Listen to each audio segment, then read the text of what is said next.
Greetings and welcome. My name is Jake Rayson. I'm a wildlife food forest garden designer, and I am live streaming. I haven't been live streaming very much. Apologies for that. Been a bit sniffly and coldy.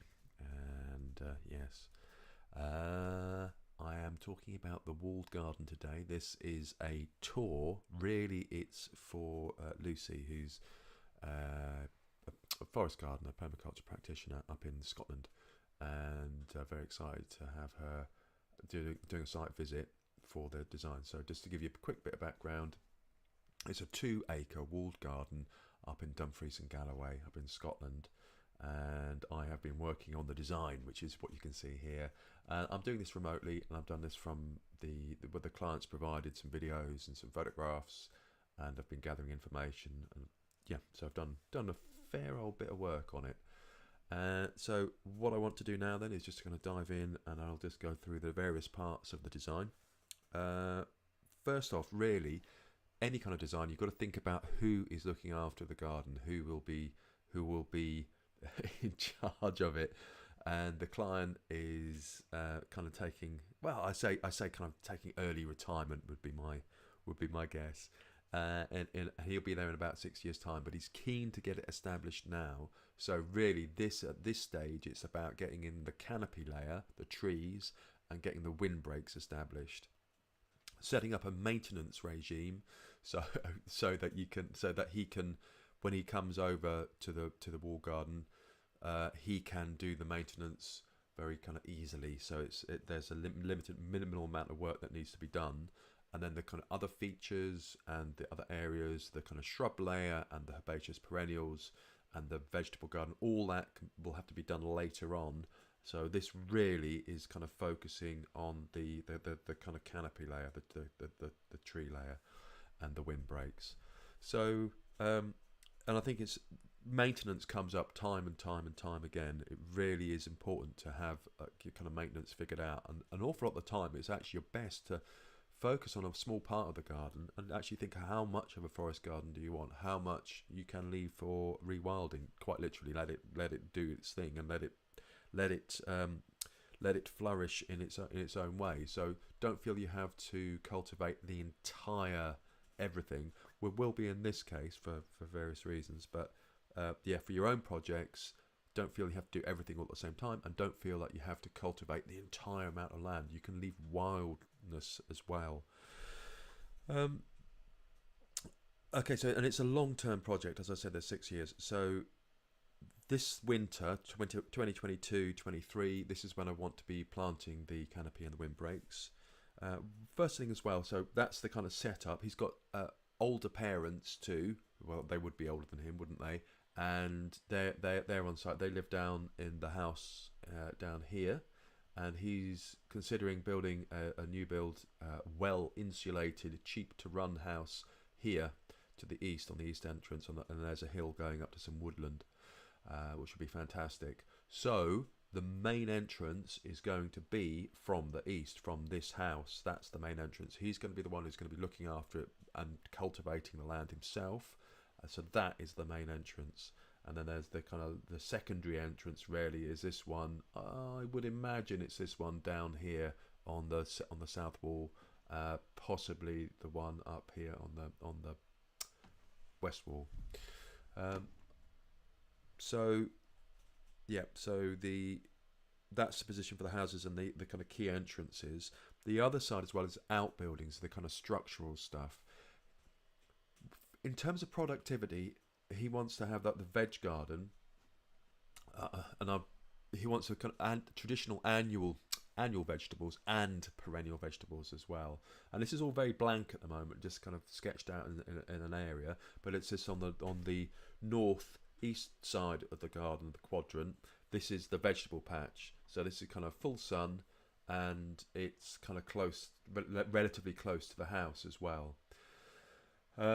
So that's where we want to be kind of focusing on in terms of fertility and in terms of water as well. So it makes sense to use existing structures to capture water. Come on, my little...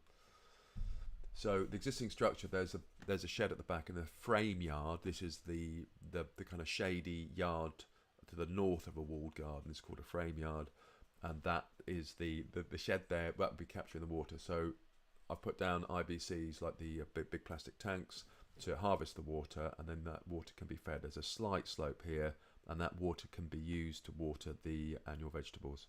I also, in the forest garden here, I grow annual vegetables too, and I do find compost bays are actually really, really useful. Compost heaps, or whatever you like to call them, but they are actually really, really useful to kind of move stuff. A lot of the stuff I can cut and leave on the ground, but it depends on the area. Some stuff I still I move things around and have cuttings and weedings and things, and I'll put them into the compost.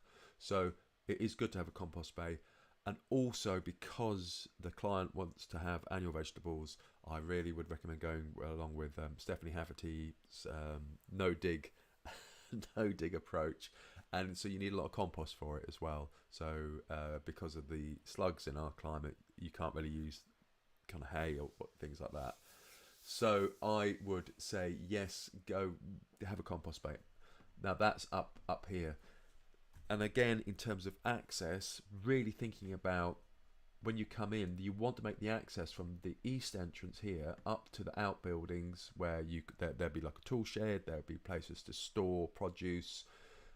There's the water, there's the compost. You want to have that access kind of quick. So there's a relatively direct path down there, but also down to the vegetables as well. So that's a kind of real focus for the kind of really productive side of it. Then I wanted to, so that's the vegetables, annual and perennial vegetables down here. And then there's a Mediterranean area. This is the hottest area. Not a vast amount there yet. I mean, there's an awful lot that you can do in terms of design for shrubs and for herbs. Like, I think it'd be an ideal place for like a herb garden as well. Full sun, good drainage, bit of a slope. You get the evening sun there. And yes, so I've kind of put a path going around the edge for it. Haven't put any kind of plants in there apart from a stone pine. I love stone pines, kind of small, 10 metre or so high tree. An Italian alder on the northern boundary. And yes, so there's loads of potential. There's a possible, possibly have a fig there as well.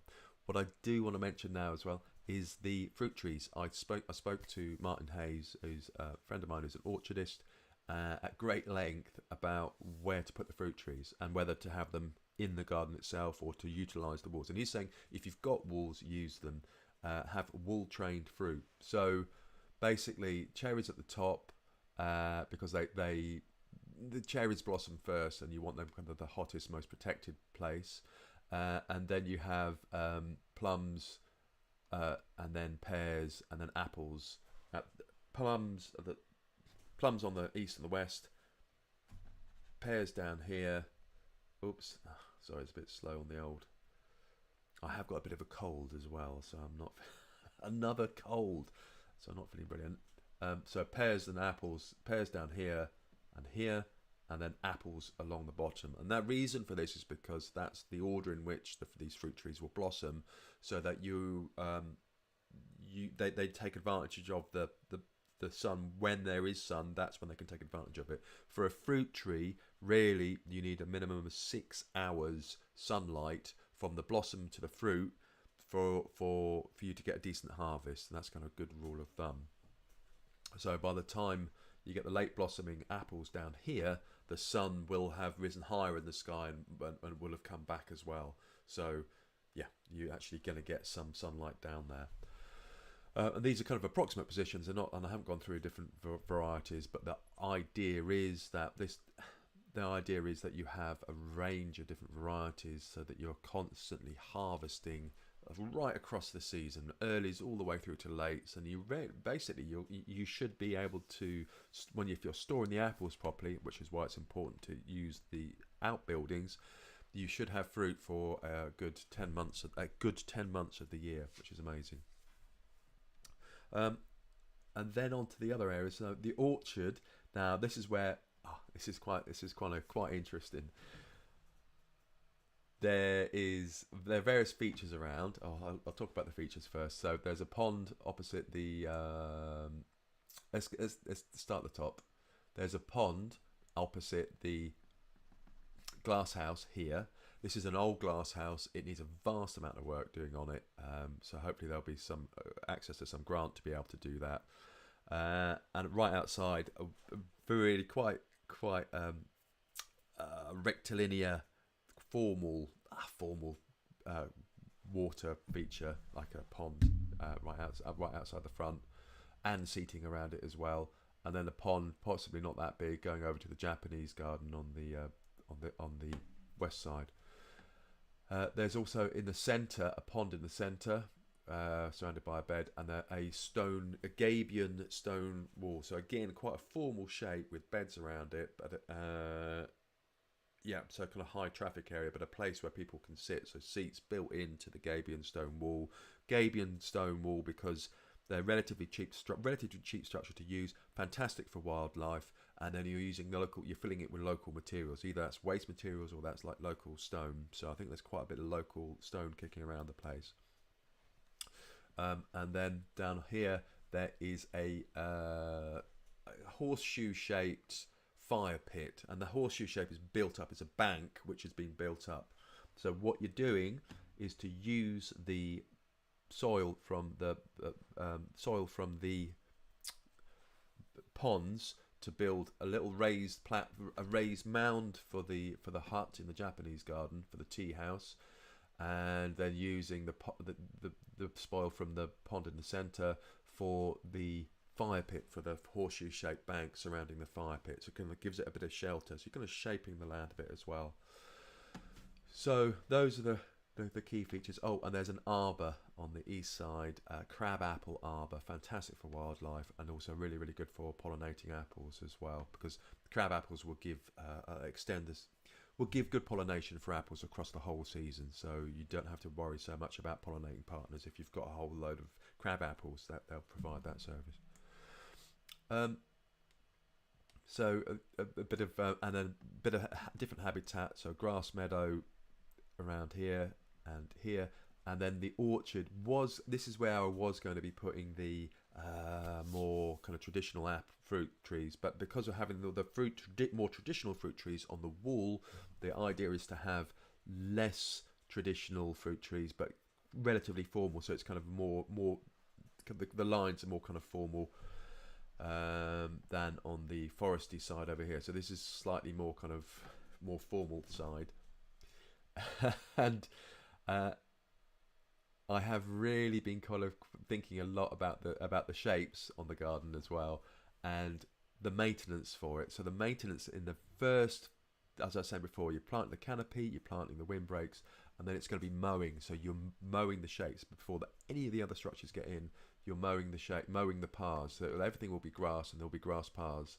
So I am advising that there is like the kind of formal grid shape, kind of, apart from the Mediterranean area, and then that's like 2 mower widths wide with a verge which is mown less regularly, and then you have single mower widths for the smaller paths, and those are going through. So what you can do is when you're doing the mowing for the paths, you can go through the different areas and you can go in a loop. You can just go in a circle, so it makes it easier to mow. So you're not going up dead ends. So these do flow from one side to the other, and you can go back and forth and back and forth. And there's a couple of little side shoots, but mostly it's being able to go back and forth, back and forth, back and forth to reduce the amount of maintenance mowing when you're mowing the paths. And then I think the really, really kind of crucial point here is it's the windbreaks. So what I've gone for is native species for windbreaks, and there's 4 main species that I'm using, but with other bits dotted around. So there's a bit of a mixture in there as well. So in the orchard area, where it has a range of kind of different fruit trees, this windbreak up here is wild privet, Ligustrum vulgare. This windbreak down here is purging buckthorn, or possibly alder buckthorn. I might swap them round, but they're kind of similar heights. So purging buckthorn and alder buckthorn I think alder buckthorn is in Dumfries and Galloway. Purging buckthorn is just a bit further south, but they're kind of near natives, if not exactly native. Or there might be examples of it nearby, but it's, you know, when you're choosing native plants, it is good to choose native plants that are in the area or close to the area, so they're supporting the wildlife that comes with them. Both those buckthorns are actually support the larvae of the brimstone butterfly. Privet supports the privet hawk moth, and then the other one is Cornus blood twig, or kind of common European, the native dogwood, Cornus sanguinea.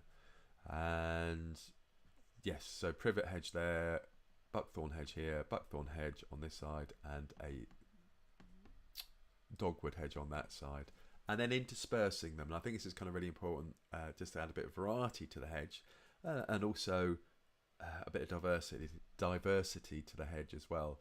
So again, you know, this is all it's kind of up in the air what you can use and what will go in there. But just to get some ideas out, spindle is I absolutely love spindle trees. A beautiful little kind of pinky berries on them, and the Euonymus europaeus, however you pronounce that, and then also the wayfaring tree, and I do want to get some Scotch broom in there as well somewhere. So wayfaring tree is a native tree that supports a wide range of wildlife. It's a viburnum lantana, and Gelder rose dotted about the place too. So I think it's important to get like a diversity of species, so it's not just like a monoculture of species in a hedge. Just put in some other bits and pieces, and you can mix and match them. So yeah, okay. And then in terms of